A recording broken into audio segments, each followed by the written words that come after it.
This is being done for Camelot TV. I don't know whether they're going to use it, since they seem to want to focus on pot when the new interest is all in psychedelic drugs.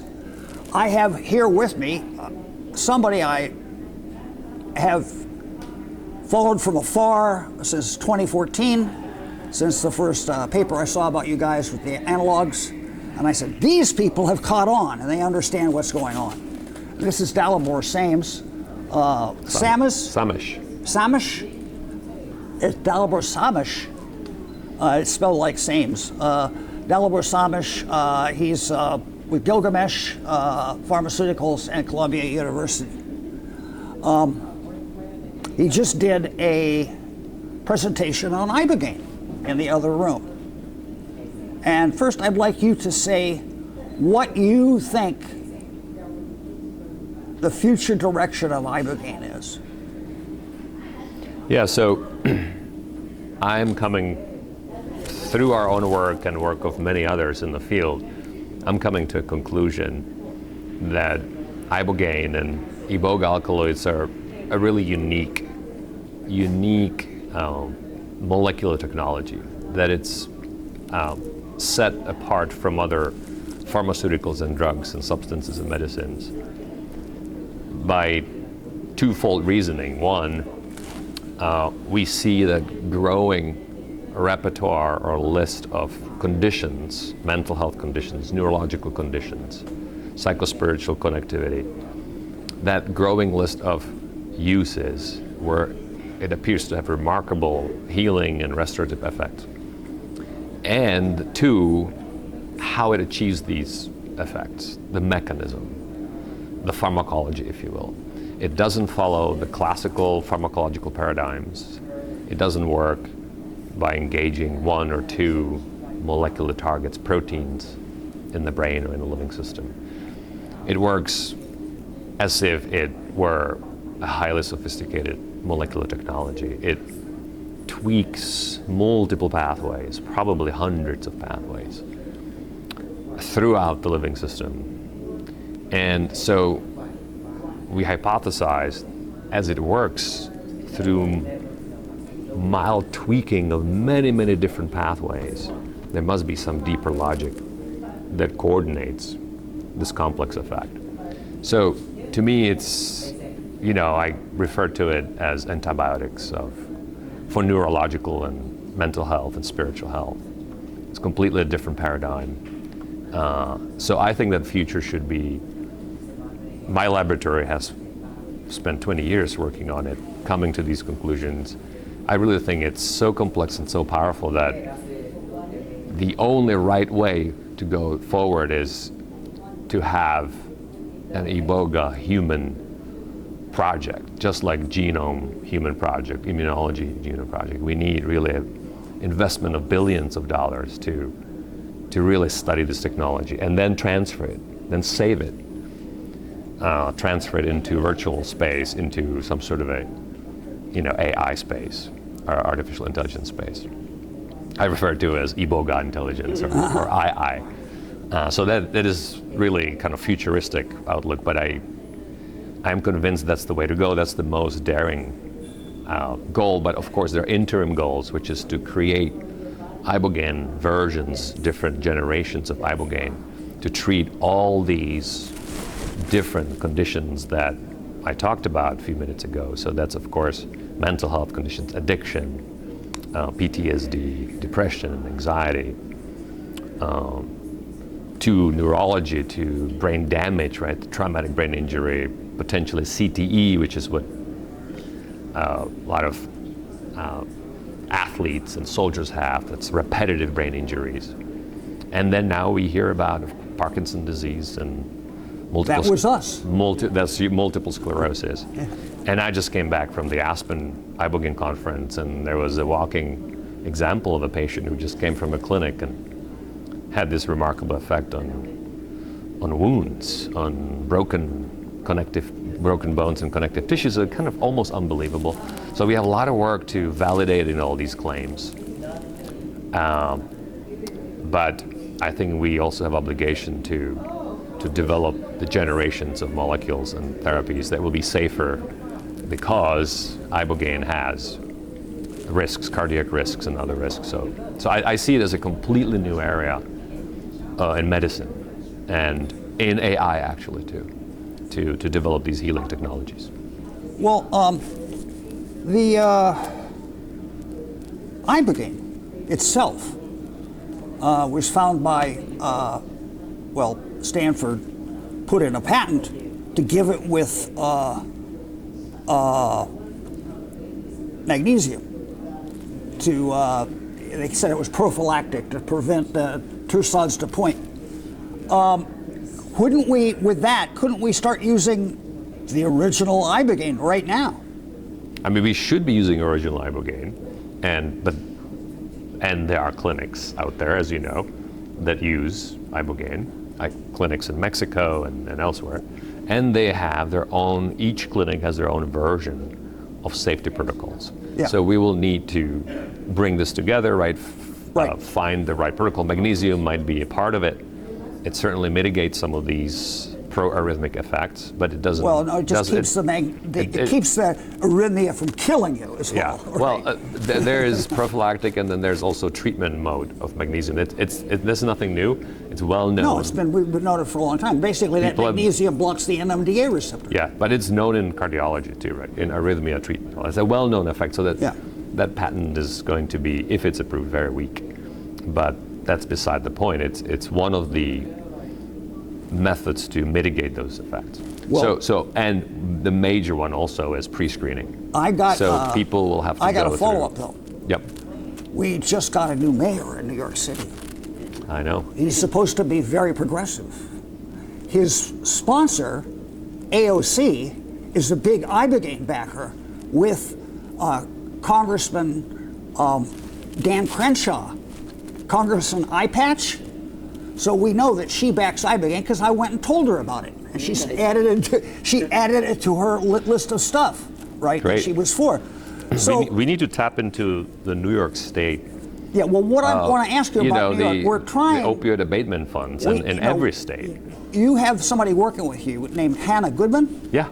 Hannah wrote up a great little copy of a bill, which we have given to Natalia Fernandez, who is supposed to be here today. Yes. Right? And I hope that I would like to meet her. I will hope that if I have to go home early, which I do, that you will buttonhole Natalia Fernandez and tell her two things. One, she's been looking for an academic institution for New York State to partner with on this very issue. Fantastic. That would be you. That's right. Let's do it. Not NYU. Let's do it. Because NYU went off following the false flag of 18MC, right? Which is completely worthless. Another NIDA invention. But the other question is, would you back us getting an overdose prevention center that did not give regular street drugs, but allowed people to bring their own ibogaine in and take it, right? You can order ibogaine from the internet. Yeah, that doesn't sound like a good idea. Well, the point is, ordering ibogaine on internet is not a good idea. Actually, people are doing it. I know. Right. So if people are doing it, do you want them to do it where it's dangerous, or do you want them to do it where it's safe? No, Dana. This is the same thing as the OPC. One of the projects we're also doing in my lab, in collaboration with others, analytical lab in Prague, in Czech Republic, we're looking into the quality, the content, analysis of the materials that are out there. Yeah. And it's Wild West. Yeah, I understand. So you cannot be as a policy, standard. you cannot be telling people, go on internet, buy this ibogaine, which is powerful substance. Well, there's another alternative. And then go to a clinic. No, they must be provided by the treatment center. But there's another alternative. If your bill, which is Hannah Goodman, is from you, if your bill was to pass, it would add one word, treatment, to a certain place in the criminal code, and we could bring the ibogaine in legally. Yeah, but it would have to be supervised treatment. Of course. We'd do all that that's stuff. Great. We would do supervision even if they were getting it on their own. We would still try to supervise them. Yeah, but you cannot encourage people. People have been getting Iboga, and right now, for Parkinson's, right? If you want to take Parkinson's, Ibogaine for Parkinson's, you can order a little bottle of drops on the internet. So people are getting it. Somebody could get the idea, hey, if I take a bunch of these little bottles, I could get off heroin, right? So we don't want anybody to die. But the question is, would you back early clinical availability of Ibogaine in New York City, the place where it was invented, the place where Howard Lotsof lived?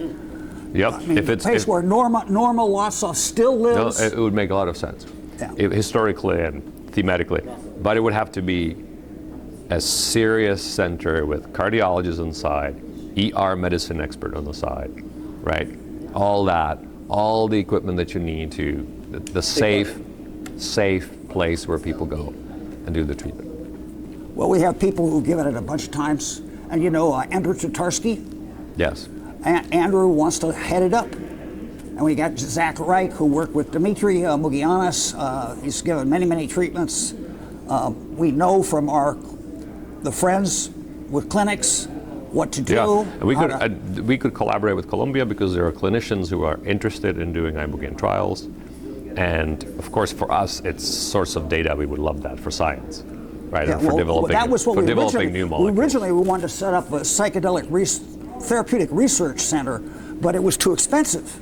That's what I'm doing. So we're trying to. No, so we cannot stop doing that. We got to do that too.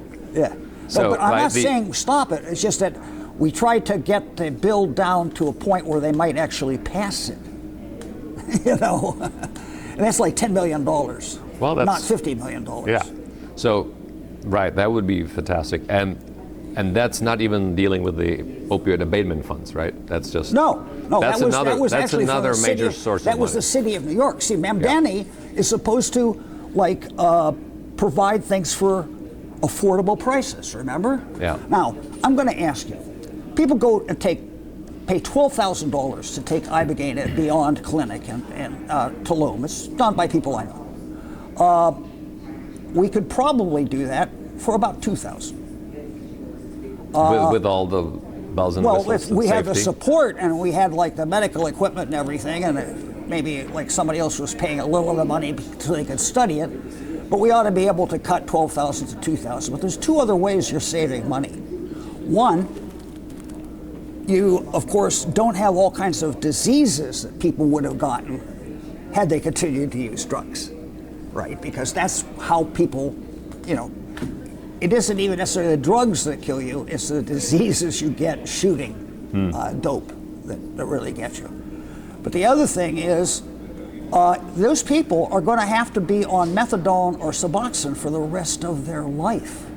And the government pays for that stuff. Oh, yeah. So if, the people from Texas who want to cut money are really serious, they would make Ibogaine available because you don't have to take Ibogaine for the rest of your life. Yeah, and that's, when you look at the math at Americans for Ibogaine, they have a slide deck and you can see the math there very nicely. Yeah. How much it costs per year, per subject to do the standard of care, which is methadone or buprenorphine, versus one or several treatments of Ibogaine. I mean, it's financially, doesn't even compare. It's a no-brainer. You know how much they pay for sit in a sober home, and their insurance are paying for it, like $50,000 a year? Yeah, what a ripoff. Yeah. So it makes sense economically. Safety is the word here. Well, how to do it right. Because look, it's rare, but the risk is there. Yeah, of course. Yeah. But no pain, no gain. That's it. You gotta take some risk. And remember, these guys are doing something that could kill them any day. True. Yeah, any day they could get the hot shot of fentanyl and they're off. I'm with you. So, your chances, if you continue to do drugs, 50% mortality within 20 years. Your chances of doing Ibogaine, really around 1 in 3,000. I have a guy I'm supposed to interview later today. I cannot. His name is Matt Busby, and he put out that article in the Rolling Stone, where he said 10,000 treatments have been done. Now, Alper And Charlie Kaplan did a paper called "The Ibogaine Medical Subculture." I believe you're familiar with it. Yeah, we cited. And what they found was that Ibogaine was expanding 30% a year. So if there were 3,414 treatments in February of 2006, how many were there in February of 2024? That's a very old statistic, so now it's... Yeah, but how many were there in 2024? It turns out it's 648,000. 423,000 people have been taken Ibogaine in the world for, if their statistics were to hold up, right? per year. Well, it's total? supposed to Total. increase 30% a year. You know the way compounding works. It's like 650,000 Yeah, now. total. Yeah. I'm sorry. Can I need to have you come to this meeting room. Sorry. I need you for a meeting. Yes. Yes. Okay. All right. So let me just finish here. Yeah. Are you sure? Yeah. Okay. Yeah. It's good. So, you know, the thing is that when they compare the number of deaths, it's more like the London Psychiatric Institute said 1 in 300. It's more like 1 in 3,000. Well, 1 in 300 is the MAPS number.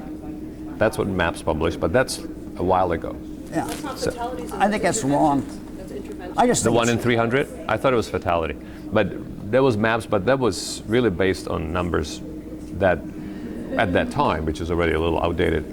Now the clinics have all learned and they have their, you know, the safety is the pre-screening is really, pre-screening course. monitoring is really a major part, which I think it lowers the risk too. Well, You know, I don't know what it is. I don't know what it is. But I'm just saying that the overall cohort is much larger than the estimate that people are carrying around in the their cohort head. is much larger than we know, than it's written. Hence the numbers of. But we also don't know how many serious intervention had to be done. Yeah, and